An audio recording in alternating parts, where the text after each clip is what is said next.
어렵게 이제 레귤러 프로를 런칭을 하게 되었습니다. 박사님.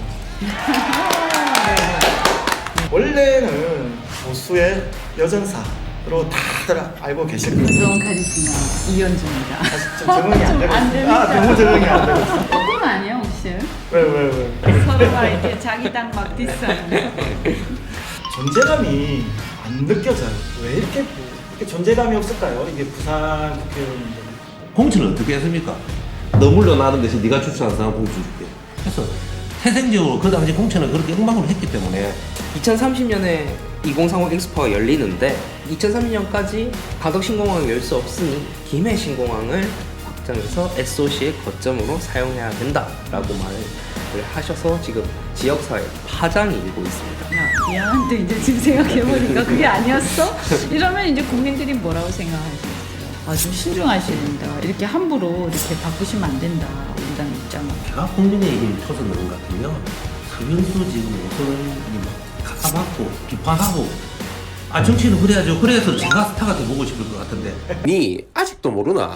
부산, 경남, 휴대폰, 인터넷 치대 지원, 통신생활 아이가 1522-1784 바로 전해봐라이. 통신의 모든 것 슬기로운 통신생활. 네, 안녕하세요. 센TV 시사임당 김대규 PD입니다. 저희가 어렵게 이제 레귤러 프로를 런칭을 하게 되었습니다. 박사님. 부산, 경남, 울산을 통틀어서 이 같은 멤버로 토론 프로를 할 수 있는 프로는 당분간 없을 겁니다. 힘들게 섭외를 했나요, 저희가? 얼마 주실 거예요? 그래서 그게 문제인데. 물경에 대표할 수 있는 프로그램이 될 수 있도록 최선을 다하겠습니다. 원래는 보수의 여전사로 다들 알고 계실 겁니다.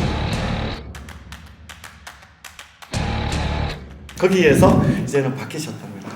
부드러운 카리스마의 의원으로 바뀌셨다는데 우리 오랜만에 나오셨습니다. 이현주 전 의원님 안녕하세요. 네, 부드러운 카리스마 이현주입니다. 사실 좀 적응이 안 되고 안 있습니다. 됩니다. 너무 적응이 안 되고 있습니다. 그리고 우리 기자분 민주당 지역위원장을 계신 최태경 의원님. 예, 민주당 기장군 지역위원장 최택용입니다. 반갑습니다. 제가 좀 걱정이 있습니다. 이 부드러운 카리스마 제가 적응이 안 돼서 저는 진짜 열띤 토론을 하기 위해서 이렇게 두 번을 했는데 거꾸로 아니에요 혹시? 왜? 열띤 토론을 갖다가 거꾸로 막 서로 하는 거 아니에요? 서로가 이렇게 자기 땅 막 디스하는 자, 오늘도 변함없이 네, 안녕하세요. 부산 제일경제 원동아 기자입니다. 그 원동아 기자가 아까 그런 얘기 했잖아요. 그 이현주 의원님 나오시면 이게 너무 무서울 것 같아. 나 이게 힘들 것 같은데 어떡하죠라고 걱정했는데 지금은 어떠세요? 지금은 부드러운 카리스마 기대하고 있습니다. 네. 고맙습니다. 아니 근데 지금 또 시청자분들이 또 오해하시면 안 되니까 네. 제가 설명을 또 드려야 될 것 같아요. 맞죠. 왜 부드러운 카리스마냐? 우리 이제 여당도 있잖아요. 그래서 여당이 되면 이 책임을 져야 되기 때문에 포용해야 돼. 포용. 한 분은 갑자기 여당에서 야당으로 고치면서 정권도 바뀌고 부산시도 뺏기고 심지어는 이제 지역까지도 이제 힘들게 그죠 가고 있는데 여당에서 야당으로 바뀌니까 솔직히 좋으시죠? 뭔가 이게 좀 찌를 수도 있고 이제 그 성격이 뭐 이렇게 나올 수 있잖아요. 아닙니다. 이제 우리 이현주 의원님 같은 경우에는 국회의원도 한두 번 하시고 인지도 충분하시니까 어떨지 모르겠지만 원외 지역위원장은 원래 원외는 여의도에서 별로 우리끼리 사람 취급 못 받는다 이러는데 그나마 여당일 때 하고 야당이 되는 순간은 더 비참하고 더 괴롭죠. 솔직히 말해서 뭐 정부 부처나 뭐 공기업이나 일자리도 우리는 없고 이제 사실 이제 국회에만 하지 않은 원외위원장은 야당이 몇 배 더 힘듭니다. 일단 우리 첫 프로니까 재밌게 한번 제가 퀴즈 한번 내고 그냥 한번 여쭤볼게요. 내후년에 총선이 있잖아요. 우리 단거 빼고 부산에서 우리 이현주 의원님 생각하시는 몇 명 정도가 여당이 되고 몇 명 정도가 스코어. 만약에 지금 바로 주요 다음 선거를 달에 한다. 뭐 다음 달 선거를 한다. 다음 달에 선거를 하면 제가 볼 때 우리가 한 5개 정도 뺏길 것 같아요. 5군데 13대 5. 13대 5. 우리 그 최 위원장님.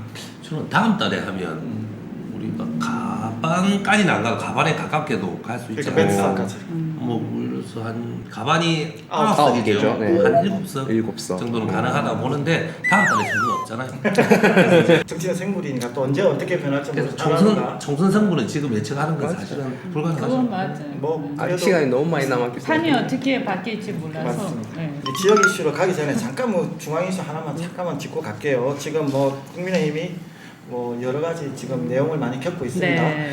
네. 지금 현재 당이 지금 뭐 비대위부터 해서 많은 얘기들이 있는데 뭐 음. 개인적으로는 어떠신 것 같아요? 뭐 문제가 있는 거라고 생각을 하십니까? 현재 체제가? 그러니까 그 이준석 대표에 대한 수사 문제, 요거는 이제 별도로 생각을 해야 돼요. 비대위로 간다는 것은 이준석 대표를 해임한다는 거거든요. 네. 그런데 이준석 대표는 전당대회에서 뽑힌 대표잖아요. 선출직 대표죠. 그렇죠. 그래서 이번에 법원에서 가처분 결정이 나온 것처럼 그 많은 당원들이 뽑았으면 해임할 때도 비슷한 규모와 어떤 그런 절차가 있어야 된다. 이런 식으로 사실상 해임시키는 것은 우리 헌법질서에 안 맞다라는 게 법원의 생각이죠. 그리고 저는 그것이 타당하다. 응?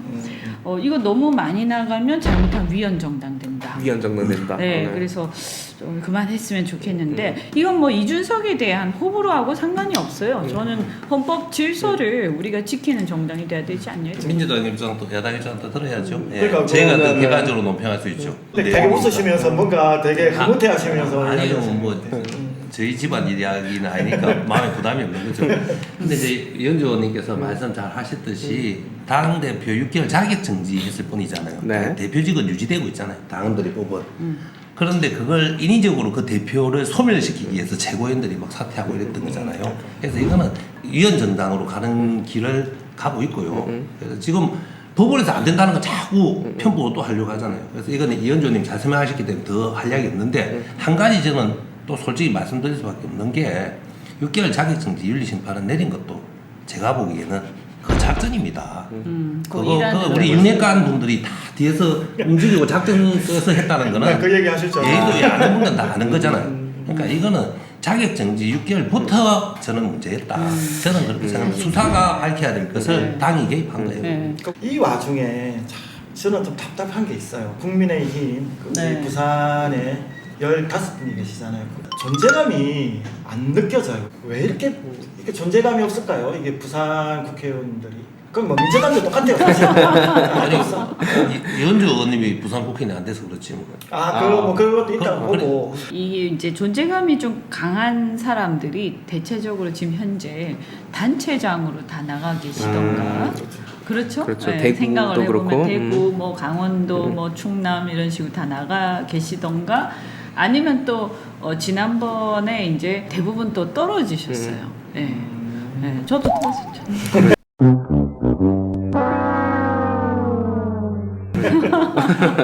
제가 보기에는 과거에 부산에 국민의힘 국회의원분들 중에서 국민의힘 주도하는 분들이 많았어요. 김무성, 그렇죠. 김형호, 뭐 정의아 많았어요. 이번 부산 국민의힘 국회의원처럼 존재감 없는 경우는 저는 별로 없다고 보고요. 예를 들어서 조경태 의원이 지금 시당위원장인데 5선이잖아요. 그렇죠. 얼마나 새롭게 뭔가 주도하는 분이 없으면 5선이 하는가 싶은 생각도 들고요. 지금 다선 의원 서병수 이런 분이 지금 활약하고 있잖아요. 지금 그분 4선하고 5선이죠. 시장까지 해서 5선이나 마찬가지잖아요. 5선이 지금 양쪽에 설치고 있는데 너무 말이 극한 설치고 근데 우리 초선 국민의원 국회는 전혀 보이지가 않아요. 그럼 왜 이런 일이 생겼나? 사실은 우리 민주당에서는 지난 총선 공천할 때 예상을 했습니다. 선거는 많이 나와서 국민의 비판하려고 하는 게 아니고요. 공천을 어떻게 했습니까? 그 중진들 잘라내면서 중진 보좌관들 그 추천제 비슷하게 했잖아요. 여러 군데서. 그렇게 공천한 데가 4-5군데 됩니다. 너 물러나는 대신 네가 추천한 사람 공천 줄게. 그래서 태생적으로 그 당시 공천을 그렇게 엉망으로 했기 때문에 생길 수밖에 없는 뭐 일이다. 물려주기를 했다는 거예요. 그 부분은 뭐 인정하시는 거 어떠세요? 다 아시는 거니까요. 그러니까 약간 이제 지역의 어떤 뭐 가신 그룹이라고 해야 되나요? 이제 그런 이제 계속 대대로 이제 기득권 체제가 지역에서 안 깨진 거죠. 이제 그런 데가 몇 군데 있죠. 그리고 이제 지난번에 공천 과정에서 사실은 좀 이렇게 김영호 의장을 중심으로 해가지고 자기 주변 이제 지인들 뭐 이런 식으로 좀 되다 보니까 아무래도 공천의 기준 이런 것들이 사실 이제 국회의원이라는 것은 또 중앙에서 목소리를 내는 사람들이고 그렇기 때문에 어느 정도는 자기 독립적인 정치가 가능해야 되거든요. 근데 이게 왜 그러냐? 제가 보면 우리 당 같은 경우는 아마 민주당의 호남 죄송합니다만 민주당의 호남 지역구 의원들하고 혹시 비슷할지 모르겠어요. 제가 남의 당을 이렇게 함부로 얘기해서 이게 이런 게 있는 거예요. 이렇게 아까 이제 대구 같은 경우도 사실은 존재감이 있는 듯하지만 가만히 생각해 보면 단체장께서 있어서 그렇지 거기 지역구 의원들이 있는 건 아니거든요. 왜 이러느냐? 영남 지역 같은 경우는 공천을 받으면 당선될 가능성이 높다. 이렇게 되니까 모두가 공천에만 신경을 쓰는 거예요. 내부에만 신경을. 그렇죠. 줄만 쓴다, 이 내부에 말입니다. 이렇게 쉽게 말해서 뭐 그런 얘기죠. 거기에만 몰두를 하다 보니까 대국민 정치를 별로 안 하는 거죠. 대중 정치를. 제가 이 말씀 계속 물었던 이유가 이러다 보니까 우리가 정말 중요하게 생각하고 진짜 힘들게 국책 사업 아주 크다 그러면 이제 가덕 신공항인데 우리 원 기자님 이 부분에 대해서 지금 엄청난 지금 얘기가 많죠. 지금 그렇죠. 뭐 어떤 부분이 지금 문제인지 기사들 좀 종합해서 그렇죠. 사실 이제 2030 부산 세계 박람회 유치 지원 특별위원장이자 5선 국회의원이시고 또 부산시장 출신인 서병수 국회의원께서 지난달 8일날 이제 뉴스핌과의 인터뷰에서 2030년에 2030 엑스포가 열리는데 2030년까지 가덕 신공항을 열 수 없으니 김해 신공항을 확장해서 SOC의 거점으로 사용해야 된다라고 말을 하셔서 지금 지역사회 파장이 일고 있습니다. 자, 그것뿐만 아니죠. 묘하게 서병수 의원님이 요즘 TK에 모 의원님, 뭐 조영 의원님하고 뭐가 좀 잘 맞나 봐. 자꾸 그쪽을 좀 밀어주는 듯한 그 워딩을 자주 하시거든요. 아주 냉정하게 아마 2030년까지 지금 8년 남았는데 가덕 신공항이 과연 완공이 되겠냐 아마 이 얘기를 하신 게 아닌가. 그래서 현실적인 대안으로 김해공항을 가자 이렇게 한 것 같은데 갑자기 이분이 나오셔서 이렇게 말씀하셨으면 그거는 뭐 또 그럴 수가 이유가 있는데 있을 것이다. 예, 근데 이제 앞에 우리 당도 그렇고 우리가 계속해서 뭐 민주당뿐만이 아니라 우리 당도 서로 경쟁적으로 가덕 신공항을 공약을 했잖아요. 그리고 우리 대통령께서도 와가지고 공약을 하셨죠, 하셨어요. 그죠? 아니 그러면 처음부터 그렇게 얘기를 했었어야지. 이제 다 됐는데 또 하기로 했는데 지금 와서 야 미안한데 이제 지금 생각해보니까 그게 아니었어? 이러면 이제 국민들이 뭐라고 생각하시겠어요. 그래서 이분이 너무 솔직하시게 혹시 지금 얘기하시는 건가? 그럼 그 전에 얘기하셨던 거는 아니었나? 이제 요거는 좀 신중하셔야 된다. 이렇게 함부로 이렇게 바꾸시면 안 된다. 우리 당 입장은 좀 그런 생각이 들어요. 예, 위원장님. 아니 우리 서병수 의원님께서 아주 욕을 좀 듣더라도 현실적으로 기술적으로 검토했을 때 2029년까지 힘들다 이런 판단을 하셨다면 또 뭐 그거는 들어줄만 한데 저희들이 보기엔 전혀 그런 것이 아니다. 왜냐 6, 7년 전부터 자기 시장 재임 시절 때부터 그때부터 계속 그랬어요. 예, 워딩이 맞아. 그 가덕 신공항 워딩이 아니고 계속 뭔가 계속 뒤적거리는 그때부터 본인이 그런 면이 있었지. 시장을 처음에 당선될 때는 가덕 신공항을 내가 유치 못하면 시장직 사퇴하겠다 했거든요. 그렇죠. 그런데 검토 끝에 김해공항 확장이 더 옳기 때문에 내가 말을 갈아탔다고 주장을 했거든요. 그래서 그때 그 주장을 연장선상에서 내 주장이 틀리지 않았다. 내 시장할 때 바른 판단했다. 여기에 좀 집착하는 면도 계신 것 같고요. 그런데 이제 더 중요한 거는 문재인 정부에서 민주당과 국민의 양당의 아주 압도적 다수가 가덕 신공항 특별법 통과시켰잖아요. 그래서 요번에 이재명 대통령 후보 윤석열 대통령 두 분이 다 부산 와서 약속을 했어요. 부산 시민들한테. 특히 윤석열 대통령 같은 경우는 예타면 이제 확실히 뭐 처리하겠다 이런 말까지 했잖아요. 그러면 이거는 국가 정책과 관련된 엄청난 예산이 투입되는 사업이 양당의 대통령 후보가 같이 공약했고 국회를 통과했으면 이건 되돌려서는 안 되는 일이에요. 근데 이분이 자기 시장 때 자기 입장을 다시 고집하는 듯한 모습으로 한 거는 굉장히 부산 전체를 봐도 잘못된 거고요. 제가 이야기를 꼭 하고 싶어요.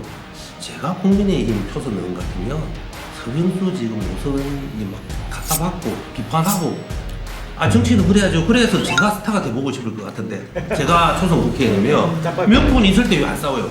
근데 부산 국민의힘 국회의원들은 그런데 한 명도 없는 게 내가 봐도 답답해요. 우리 땅에 이제 초선 의원들 특히 이제 윤핵관고 소인들 그러니까 소인이라고 지금 갖다 누구나 다 아실 거예요. 갖다 네. 받고는 있습니다. 근데 그런 걸 가지고 박는 게 아니라 비대위 여부를 가지고 지금 열심히 너무 송구스럽네요. 그건 이럴까 스스로 더한 콘텐츠를 만들려고 저희 센TV에 협찬해 주시는 곳이 있습니다. 가덕 신공항 건립과 2030년 부산 엑스포 성공 유치를 위해 BNK 부산행이 함께합니다.